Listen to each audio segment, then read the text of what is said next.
Hello hi everyone, welcome to Manimurthy YouTube channel. ಇವತ್ತಿನ ಒಂದು ಸಾಂಬಾರ್ ರೆಸಿಪಿಲಿ ನಾನು ಟ್ರೆಡಿಷನಲ್ ಸಾರು ಹುಚ್ಚೆಳ್ಳು, ಇದನ್ನು ನಮ್ಮ ಕಡೆ ಹುಚ್ಚೆಳ್ಳು ಅಂತ ಕರಿತೀವಿ, ಬೇರೆ ಕಡೆ ಮರೆಳ್ಳು ಗುರೆಳ್ಳು ಅಂತಲೂ ಕೂಡ ಕರೀತಾರೆ. ಇದನ್ನು ನಮ್ಮ ಸೈಡ್ ಇದನ್ನು ಹುಚ್ಚೆಳ್ಳು ಅಂತ ಕರಿತೀವಿ. ಈ ಹುಚ್ಚೆಳ್ಳನ್ನು ಉಪಯೋಗಿಸ್ಕೊಂಡು ಯಾವ ರೀತಿ ಟ್ರೆಡಿಷನಲ್ ಆಗಿರ್ತಕ್ಕಂಥ ಒಂದು ಸಾಂಬಾರನ್ನು ಮಾಡೋದು ಅಂತ ಇವತ್ತು ತೋರಿಸ್ತಾ ಇದ್ದೀನಿ ಈ ವಿಡಿಯೋದಲ್ಲಿ. ನೀವೇನು ನೋಡ್ತಾ ಇದ್ದೀರಾ, ಇದು ಹುಚ್ಚೆಳ್ಳು ಅಂದರೆ ಕಪ್ಪೆಳ್ಳು. ನಮ್ಮ ಕಡೆ ಇದನ್ನು ಹುಚ್ಚೆಳ್ಳು ಅಂತಲೇ ಕರೆಯೋದು, ಬೇರೆ ಕಡೆ ಮರೆಳ್ಳು ಅಂತ ಕರೀತಾರೆ, ಗುರೆಳ್ಳು ಅಂತ ಕರೀತಾರೆ. ಇದನ್ನು ನಾನು ಒಂದು ಟೀ ಗ್ಲಾಸಲ್ಲಿ 1 ಕಪ್ ಹುಚ್ಚೆಳ್ಳನ್ನು ತಗೊಂಡಿದ್ದೀನಿ. ಇದು ಬೇಸಿಗೆ ಕಾಲದಲ್ಲಿ ತುಂಬ ಚೆನ್ನಾಗಿರ್ತಕ್ಕಂಥ ಒಂದು ತಂಪಾಗಿರ್ತಕ್ಕಂಥ ಒಂದು ಸಾಂಬಾರು ಅಂತಲೇ ಹೇಳ್ಬೋದು. ಇದನ್ನು 1 ಲೋಟ ಹುಚ್ಚೆಳ್ಳಿಗೆ ನೀರು ಹಾಕ್ಬಿಟ್ಟು 1 ಅವರ್ ಇಲ್ಲ ಹಾಫ್ ಆನ್ ಅವರ್ ಆದ್ರೂ ಸಾಕಾಗುತ್ತೆ. ಏನೊಂದು ಸ್ವಲ್ಪ ಒಂದು 1/4 ಗಂಟೆ ಅದು ನೆಂದರೆ ಸಾಕಾಗುತ್ತೆ. ನೀರು ಹಾಕಿಟ್ಟಿದ್ದೀನಿ. ಹಾಗೆ ಆ ಒಂದು ಬಟ್ಲಲ್ಲಿ ಒಂದು ಮುಕ್ಕಾಲು ಬಟ್ಲಿನಷ್ಟು ಕಡಲೆ ಕಾಳನ್ನು ತಗೊಂಡಿದ್ದೀನಿ.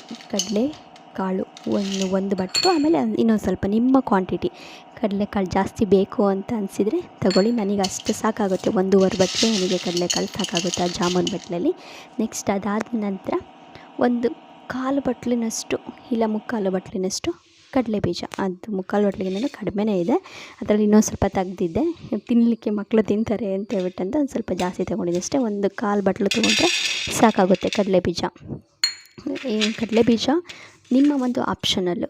ನನಗೆ ನಮ್ಮ ಮನೇಲಿ ಕಡಲೆ ಬೀಜ ಒಂದು ಸ್ವಲ್ಪ ಜಾಸ್ತಿ ಉಪಯೋಗಿಸಿ, ಮತ್ತು ಕಡಲೆ ಬೀಜ ಹಾಕಿದರೆ ಸಾಂಬಾರು ಇನ್ನೊಂದು ಸಲ ಡಿಫ್ರೆಂಟ್ ಟೇಸ್ಟ್ ಇರುತ್ತೆ. ಇಲ್ಲಾಂದರೆ ನೀವು ಕಡಲೆಕಾಳನ್ನು ಕೂಡ ಹಾಕ್ಬಿಟ್ಟು ಮಾಡ್ಬೋದು. ಕಡಲೆ ಬೀಜ ಬೇಡ ಅಂತ ಅನಿಸಿದವರು ಈಗ ಕಡಲೆಕಾಳನ್ನು ಹುರ್ಕೊಳ್ತಾ ಇದ್ದೀನಿ.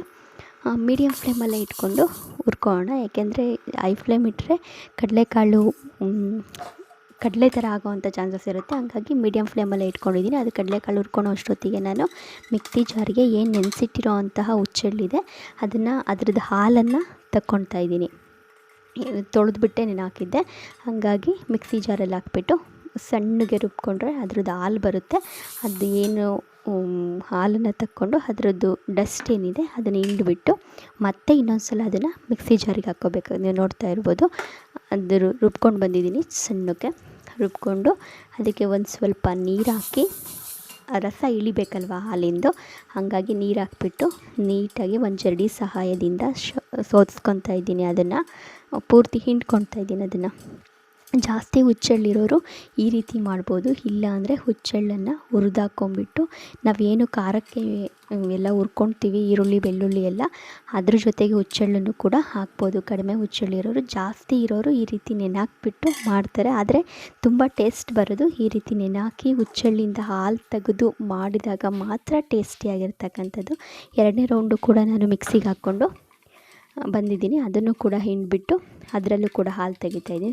2 ರೌಂಡೇ ಸಾಕಾಗುತ್ತೆ, ಏಕೆಂದರೆ ಅಷ್ಟು ಹಿಂದಿನ ಕಾಲದ ಥರ ಅಷ್ಟು ಹುಚ್ಚೆಳ್ಳಲ್ಲಿ ಕ್ವಾಲಿಟಿ ಇರೋದಿಲ್ಲ ಅಂತ ಅಂದ್ಕೊಳ್ತೀನಿ. ಏಕೆಂದರೆ ಆವಾಗಿನ ಕಾಲದಲ್ಲೆಲ್ಲ 2ನೇ ಸಲ ತೆಗೆದ್ರೂ ಕೂಡ ಇನ್ನೂ ಗಟ್ಟಿಯಾಗಿರ್ತಕ್ಕಂಥ ಹಾಲು ಬರೋದು. ಬಟ್ ಇವಾಗ ಹುಚ್ಚೆಳ್ಳು ಬೆಳೆಯೋರು ಕೂಡ ಕಡಿಮೆ ಆಗಿಬಿಟ್ಟಿದ್ದಾರೆ. ಎಲ್ಲಿ ಸಿಗೋದೇ ಅದು ಕಷ್ಟ, ಅಂಗಡೀಲಿ ತರಬೇಕಾಗಿರುತ್ತೆ.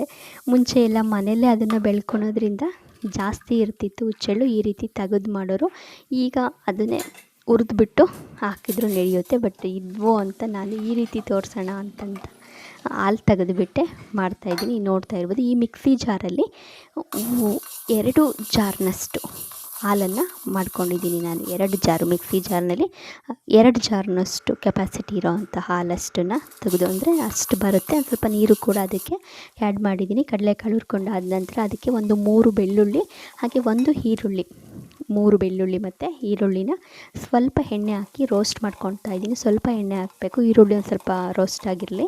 ಹಾಗೆ 2 ಸ್ಪೂನಷ್ಟು ಜೀರಿಗೆನೂ ಕೂಡ ಅದಕ್ಕೆ ಹಾಕಿದ್ದೀನಿ. ಹಾಗೆ ಏನು ನಾನು ಕಡಲೆ ಬೀಜ ತೊಗೊಂಡು ಹುರ್ಕೊಂಡಿದ್ನೋ ಅದನ್ನು ಕೂಡ ನಾನು ಇದಕ್ಕೆ ಹಾಕ್ಬಿಟ್ಟು ರೋಸ್ಟ್ ಮಾಡ್ಕೊತಾ ಇದ್ದೀನಿ. ಕಡಲೆ ಬೀಜ ಆಲ್ರೆಡಿ ಹುರಿದಾಗಿದೆ, ಅದನ್ನು ಹಾಕಿದ್ದೀನಿ.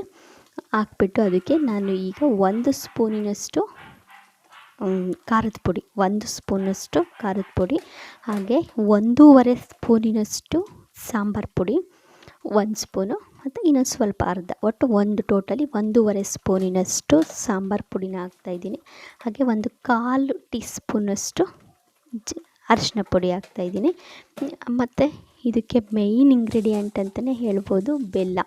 ಒಂದು ಚಿಕ್ಕದು ಒಂದು 4ರಿಂದ 5 ಪೀಸ್ ಬೆಲ್ಲನ ಹಾಕ್ತಾಯಿದ್ದೀನಿ. ಬೆಲ್ಲ ಆಪ್ಷನಲ್ಲು ಅಂತಲ್ಲ, ಬೆಲ್ಲ ಹಾಕಲೇಬೇಕು. ಬೆಲ್ಲ ಹಾಕಿದ್ರೇ ಈ ಸಾಂಬಾರು ಟೇಸ್ಟಿಯಾಗಿರ್ತಕ್ಕಂಥದ್ದು. ಮತ್ತು ಉಪ್ಪು ಮತ್ತು ತೆಂಗಿನಕಾಯಿ ತುರಿ ಇದಷ್ಟನ್ನು ಕೂಡ ನೀಟಾಗಿ ಮಿಕ್ಸ್ ಮಾಡಿಕೊಂಡು ಮಿಕ್ಸಿ ಜಾರಲ್ಲಿ ಸಣ್ಣಕ್ಕೆ ನೈಸಾಗಿ ರುಬ್ಕೋಬೇಕು.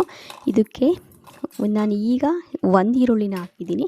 ಇನ್ನು 3 ಈರುಳ್ಳಿನ ನಾನು ಒಗ್ಗರಣೆಗೆ ಮತ್ತು ಎಕ್ಸ್ಟ್ರಾನ ಹಾಕ್ಕೊತಾ ಇದ್ದೀನಿ. ಒಟ್ಟು ಟೋಟಲಿ 4ರಿಂದ 5 ಈರುಳ್ಳಿನ ನಾನು ಇದಕ್ಕೆ ಬಳಸಿದ್ದೀನಿ. ಈರುಳ್ಳಿ ಜಾಸ್ತಿ ಇದ್ದಷ್ಟು ಟೇಸ್ಟ್ ಚೆನ್ನಾಗಿರುತ್ತೆ. ಈರುಳ್ಳಿ ಜೊತೆಗೆ ಈರುಳ್ಳಿ ಕಾವು ಅಂತ ಸಿಗುತ್ತೆ, ಈರುಳ್ಳಿ ಮೇಲೆ ಬಂದಿರುತ್ತಲ್ಲ ಅದ್ರದ್ದು ಕಾವು ಸಿಗುತ್ತೆ, ಅದನ್ನು ಹಾಕಿದರೆ ಇನ್ನೂ ಡಬಲ್ ಟೇಸ್ಟ್ ಇರುತ್ತೆ. ಬಟ್ ನನ್ನ ಹತ್ರ ಇರಲಿಲ್ಲ, ಹಂಗಾಗಿ ಇಲ್ಲದೆ ಇರೋರು ಈರುಳ್ಳಿನೇ ಜಾಸ್ತಿ ಹಾಕ್ಬಿಟ್ಟು ಮಾಡ್ಬೋದು, ಏನೂ ತೊಂದರೆ ಇಲ್ಲ. ಟೇಸ್ಟಲ್ಲಿ ಈರುಳ್ಳಿ ಕಾವಿದ್ರೆ ಅದು ಒಂಥರ ಟೇಸ್ಟ್ ಇರುತ್ತೆ, ಅಂಥ ಟೇಸ್ಟ್ ಡಿಫ್ರೆಂಟ್ ಅಂತೇನೂ ಅನ್ನಿಸ್ಲಿಲ್ಲ ನನಗೆ.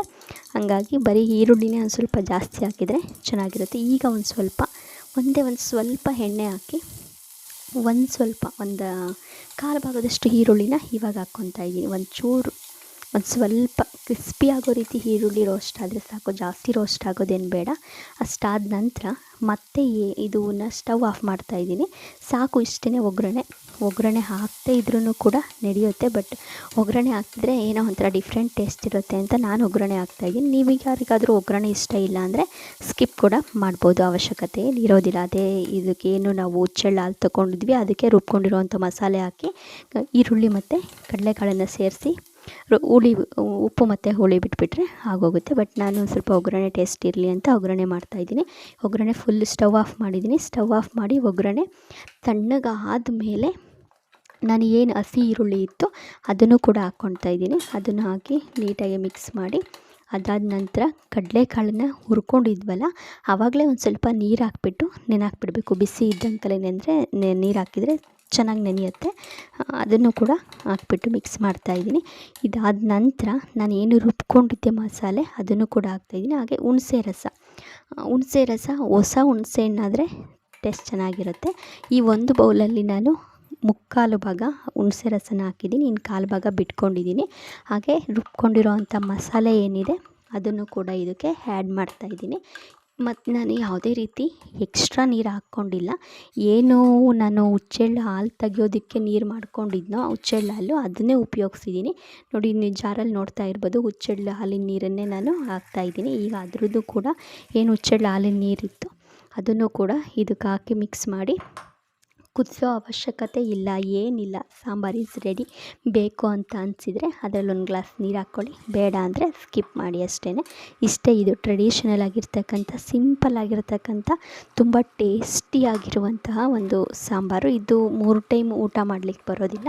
ಬೆಳಿಗ್ಗೆ ಮಾಡಿದರೆ ಮಧ್ಯಾಹ್ನಕ್ಕೆ ಇದು ಖಾಲಿ ಮಾಡಿಬಿಡಬೇಕು, ಯಾಕೆಂದರೆ ಅದು ಕುದಿಸೋದಿಲ್ಲ ಏನೂ ಇಲ್ಲ ಅನ್ನೋದ್ರಿಂದ, ಬೇಸಿಗೆ ಕಾಲ ಆಗಿರೋದ್ರಿಂದ ಅಳಿಸೋಗೋ ಅಂಥ ಚಾನ್ಸಸ್ ಇರುತ್ತೆ.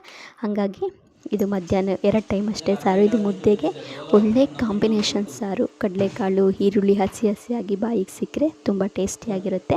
Thank you. ಈ ವಿಡಿಯೋ ನೋಡಿದ್ದಕ್ಕೆ ತುಂಬ ಥ್ಯಾಂಕ್ ಯು. ಹಾಗೆ ನನ್ನ ಚಾನಲ್ಗೆ ಸಬ್ಸ್ಕ್ರೈಬ್ ಆಗಿ ಪಕ್ಕದಲ್ಲೇ ಇರ್ತಕ್ಕಂಥ ಬೆಲ್ಲೈಕನನ್ನು ಪ್ರೆಸ್ ಮಾಡಿ. ಹಾಗೆ ವಿಡಿಯೋಗೆ ಒಂದು ಲೈಕ್ ಕೊಡಿ. Thank you so much.